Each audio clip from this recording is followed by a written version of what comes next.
नगर निकाय एक्ट में संशोधन तो कर रहे हो, किसके लिए कर रहे हो? चुनाव लड़ने के लिए। चुनाव आप करवा नहीं रहे हो। आपके श्रीमुख से हमने 10 बार बाइटें सुन ली, नवंबर में करा देंगे, दिसंबर में करा देंगे, जनवरी में करा देंगे, फलाने में करा देंगे, ये करा देंगे, हमारा पूरा काम हो गया है, ओबीसी आयोग ने ये कर दिया, ओबीसी आयोग की रिपोर्ट आती। ओबीसी आयोग की तो रिपोर्ट आप ले ही नहीं रहे हो। ओबीसी आयोग को तो पंगु बना दिया आपने, आयोग को तो राज्य निर्वाचन आयोग को भी कठपुतली बना लिया।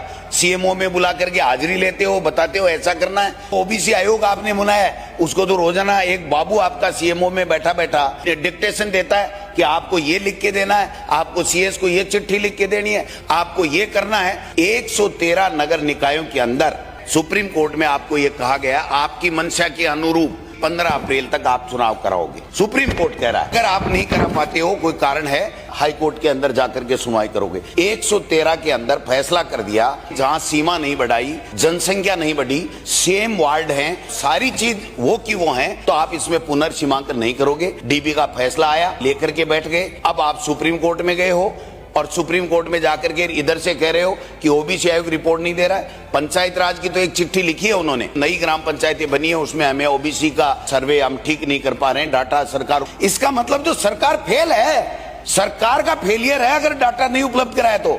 उस ओबीसी आयोग का फेलियर नहीं है। हमने विभिन्न समाचार पत्रों से पढ़ा है, कभी पेन नहीं दे रहे, कभी रीम नहीं दे रहे, कभी कंप्यूटर नहीं दे रहे, कभी बाबू नहीं दे रहे, कभी गाड़ी नहीं दे रहे, तो फिर सरकार क्या है? इसका मतलब सरकार की मंशा स्पष्ट है। परसों में एक फैसला आया है नोखा नगर पालिका का, कि उसमें कह दिया कि नहीं, वो भी डीबी का फैसला है, नहीं नहीं ये धारा इस पे लागू नहीं होती और आप सरकार परिसीमन कर सकती है। अब दोनों फैसले कंट्रोवर्सी है दोनों में, तो सुप्रीम कोर्ट के अंदर लगा रखी है कि उस फैसले के अंदर क्या आप सुप्रीम कोर्ट में कि साहब आप बताइए क्या करना है। यानी आप कंफ्यूज सरकार है।